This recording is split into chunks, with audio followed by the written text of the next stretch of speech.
Hey, how's it going? On our recent journey with Jesus, we have been doing some work on media talk. One of the aspects of our ministry is to do seminars on the topic of media and entertainment, how it affects us, and how we can really not face spiritual shipwreck because of its influence on our lives. Just by raise of hands, for you parents out there, how many of you have found yourself in this situation to where you have some work around the house to do? Maybe you're preparing for company. Maybe you're trying to have an adult conversation because you haven't had that in months, and the kids are going crazy, and you just need somebody to watch them, but you don't have a babysitter, so you put them in front of a screen. So if that's you, no judgment here. I've done that myself. We have that same battle, but it's not good, right? We don't want to do that. So we wanted to uh, just give 5 different alternatives to having a screen as a babysitter. Sound good, Zaya? Right. Okay. Before we jump in, a couple fun facts. Did you know that children ages 8 to 10 spend 6 hours a day in front of a screen for entertainment purposes?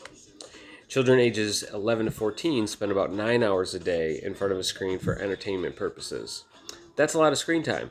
So before we get into 5 alternatives to using a screen as a babysitter, we want to look at the effects of screens on our kids' brains. You want to do that, Zaya? Great. Okay, number one is it actually inhibits brain development. So in our brains, there's something called myelin. And basically what that is, think of the internet and think of bandwidth. That's what myelin is. So say for a toddler, for example, when you first start exposing a toddler to language, helping them to understand words, how to say words, talking with them, myelin starts to form in their brains. And it's connections between neurons, forming pathways between the neurons. So then as they experience communication more and more, they talk more and more, use more words, then that part of their brain develops. Now, how does that relate to screen time? Well, the excessive use of screens actually has 2 negative effects on our kids' brains. One is it actually damages their myelin.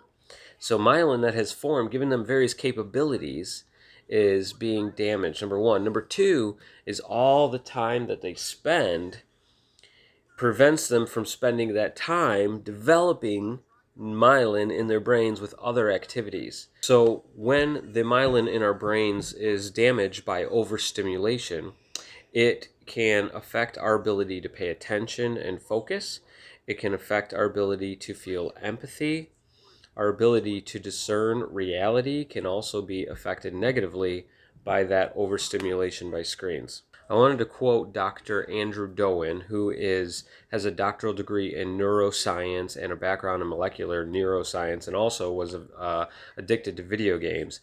He says that kids that spend a lot of time in front of screens playing video games, the possible end product is a young adult who is all thumbs in their thinking, possessing quick analytical skills and quick reflexes. That's good, but not as developed in communication skills, having few bonds with people, exhibiting little empathy, and showing minimal self-control. Okay, the second negative effect of screens on our brains is the potential for addiction, and that has to do with a little chemical called dopamine. So when a person performs an action that satisfies a need or fulfills a desire, dopamine is released in their brain. And basically, it gives them a good feeling, telling the individual to do that same thing again to get that reward. So some substances initiate this dopamine more than others. For example, eating foods like chocolate, it can raise dopamine levels by 50%. Certain drugs, like cocaine, for example, will raise dopamine levels by, say, 350%, or highly addictive drugs like methamphetamines can raise dopamine levels up to 1200%. Video game stimulation can raise dopamines up about 100%. One last negative effect, and that is sleep deprivation. Uh, Overstimulation and addiction to various forms of media, especially video games, can result in sleep deprivation because you have to stay awake in order to engage in these activities. So sleep deprivation can result in something called HPA dysregulation, which basically results in things like depression and anxiety and various other mental disorders. Okay, so there's a lot there. I'm going to leave a couple links down below if you want some more information on these kinds of things, but I think it's helpful for us to just recognize what is the effect of various types of media on the brain. Here's 5 things you can do to trade the screen babysitter for some more healthy activities.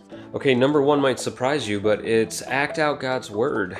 Number 1 thing our kids need to know is God's Word. And that's how they get close with Him, and when they read some of it and then act it out, it's a very creative, engaging way to not only keep them busy, but help them to grow spiritually. Number 2, old toys. If you have some old toys that you pack away, bring those out and let them play. They'll play for hours and may not even realize that they're just old toys and not brand new ones. Number 3, read, read, read. It's really important to teach our kids that reading is something we do regularly and often, and give them something that they really enjoy reading, and then just let them go. And in time, they'll develop a love for reading. It'll become normal for them. And so when you just need some time, tell them, hey, pick out your favorite book and read. Number 4, constructive activities. It's good to have some activity books on hand that your kids will enjoy. You can get these really cheap at like a dollar store, or we like to have just some raw materials like wood and nails and just some glue to where they can put some things together and make fun little creations. And it's really great for them to develop their brains and cognitive abilities. So constructive activities. And lastly, if you can't think of anything else, build a fort. Kids love to build forts. He got super excited, and I told him to do it in the bus because they're not going to do it in our house. So let's check it out. You guys ready? Yep.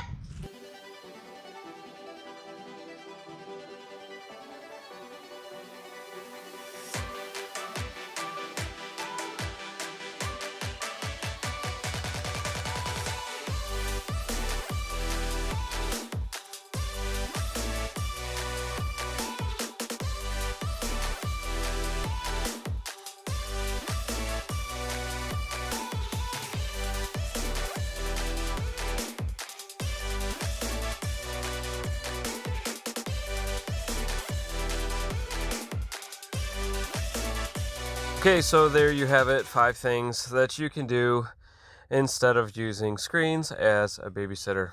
Be blessed. Have a great week.